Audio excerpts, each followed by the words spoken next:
Video para todo el mundo. Así que voy a hacer la presentación de la ganadora. Le invito a que se acerque. Ella es Elisa Goyeneche, ella es líder de faz de usuario y ¿cómo es? De experiencia de usuario en Lateral View. La recibimos con un fuerte aplauso. Fuerte aplauso, Elisa.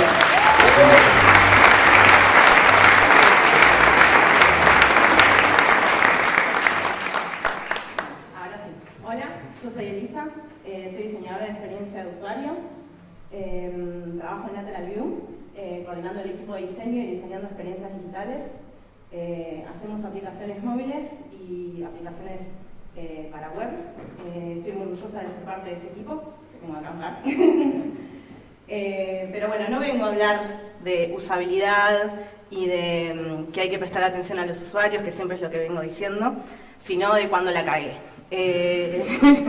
La cagué un montón de veces, pero tengo una particular que tiene como un montón de mini cagadas que me pareció interesante compartir con ustedes.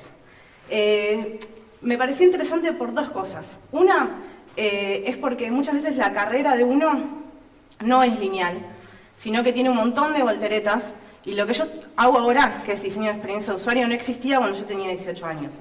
Entonces no me podía imaginar que podía terminar ahora acá contando esto con ustedes.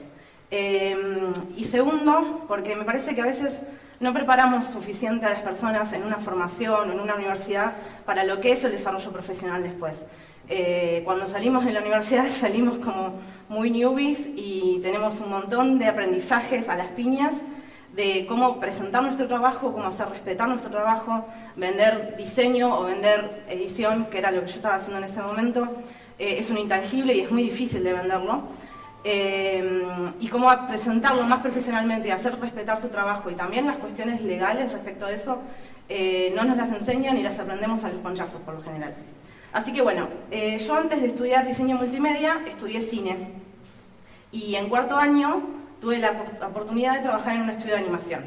Un estudio de animación, les cuento, era el sueño de mi vida trabajar en un dibujo animado. Era como, yo consumí todo esto y muchísimo más cuando era chica. Y era como, lo logré, no terminé la carrera y estoy teniendo mi primer trabajo en blanco en un estudio de animación. Listo, estoy hecha.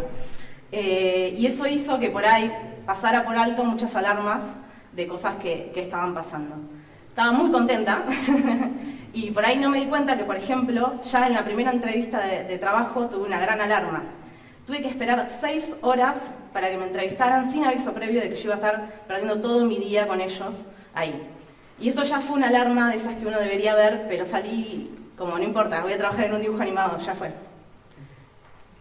Pero lo más extraño empezó a pasar después.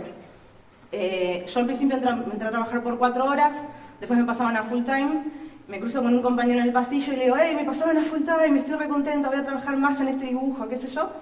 Y me dice, no sabes en lo que te metiste. Me abrazó, o sea, fue como, estás en problemas.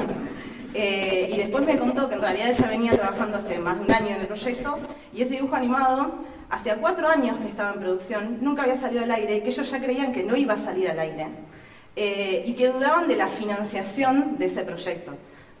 Más o menos, digamos, de dónde venía el dinero para estar 4 años sosteniendo un estudio de animación tan grande.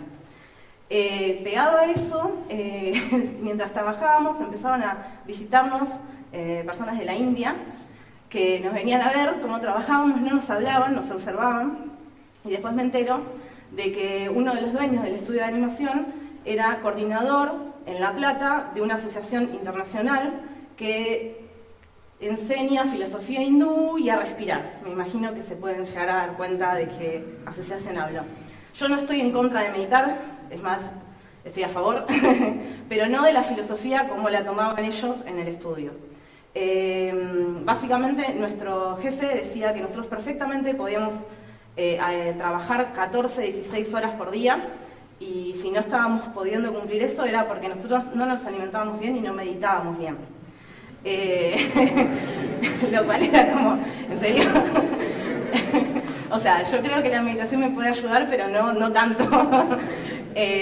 Así que bueno, estábamos muy entusiasmados, nos llevamos muy bien en el grupo, entonces trabajábamos y estábamos contentos de hacer un dibujo animado. Pero se fueron sumando cada vez más cosas. Empezamos a también trabajar los fines de semana, y a tener una carga de horas extra increíble. Estas horas extra eran impagas y si vos no te comprometías a hacerlas, no estabas comprometido con el proyecto. Y uno es su primer trabajo en blanco, se lleva bien con el grupo de trabajo, está entusiasmado con el proyecto de hacer un dibujo animado y empieza a ceder y a ceder y a ceder y a ceder y no se da cuenta que están pasando los límites de la normalidad de un espacio laboral.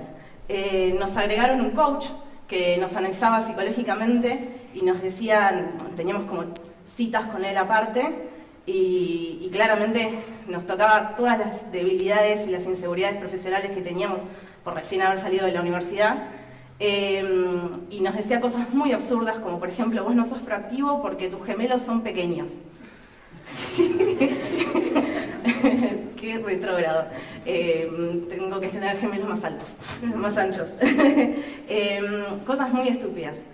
Pero pasaban y funcionaban. Nos tenían como en una cuestión de tocar nuestras inseguridades, trabajar con la culpa. Empezamos a trabajar una cantidad de horas impresionante, extra. Yo terminaba llegando muy tarde a mi casa y tenía 1 hora de viaje encima hasta el estudio de animación. Por supuesto nos empezamos a enfermar todos, y cuando nos empezamos a enfermar todos era porque no meditábamos. Bueno, pero después el dibujo se estrena por Disney Junior, entonces todos nos ponemos muy contentos de que el dibujo sale al aire y empezamos a creer que pueden empezar a mejorar las cosas, pero no. Las cosas empeoraron, empezó a haber despidos, todos los 30, 31 de cada mes, sin aviso previo y sin justificación previa, llamaban a 1, 2, incluso a 5 compañeros en un momento, a despido.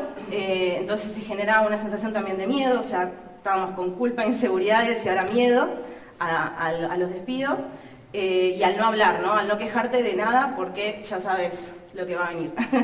En un momento yo ya estaba bastante cansada, me enojé por una situación. Por supuesto, eso implicó que yo tuve una charla con mi jefe diciéndome te vas a callar la boca. Y al día siguiente voy a trabajar y debajo de mi teclado había un micrófono. Me enojé muchísimo porque, primero, porque no puedo creer que no se dieran cuenta que yo me iba a dar cuenta. O sea, había un cable más en la computadora, o sea, lo voy a ver. O sea, no. Y bueno, y segundo, porque es una práctica ilegal agregar micrófonos en un espacio de trabajo de esa manera. Cosa que yo en ese momento no sabía y por eso me gusta contar esto, ¿no? Porque uno tiene que estar más informado de qué es legal y qué no es legal y cuáles son los límites. Bueno, ahí decidí que iba a renunciar. Empecé a planear mi renuncia. Por suerte mis hijos me apoyaron porque yo me acababa de mudar, era toda una situación complicada. Hablo con una compañera por Skype de que quería renunciar y ella me dice que también quería hacer lo mismo. Al día siguiente la llaman a ella, por lo cual me doy cuenta que también nos leían el Skype. La llaman a ella a una sesión de 4 horas, donde básicamente tiene una conversación súper larga con este coach que nos venía analizando, diciéndole cosas espantosas como que ella no era una buena ilustradora, que no pensara que iba a conseguir trabajo en otro lado, y todas cosas que sabían que con ella funcionaban de esa manera. Ella es una increíble ilustradora y estaban abusando de la situación de una manera impresionante. Ella salió derretida de esa situación, yo me acuerdo que me quedé esperándola y salió hecha agua de lo que lloró, y le dije ahí como basta, renunciamos ya. Y bueno, y ahí en realidad viene el peor fracaso de todo. Teníamos tantas ganas de salir de toda esa situación y de esa opresión que estábamos teniendo, que nos queríamos ir, queríamos renunciar y salir corriendo. Y no nos dimos cuenta de un pequeño detalle. Estábamos renunciando a los derechos de autor del dibujo animado. Nosotros habíamos participado en la creación de los guiones y con las ganas de salir y presentar la renuncia, terminamos renunciando a los derechos que teníamos creativos sobre el guión.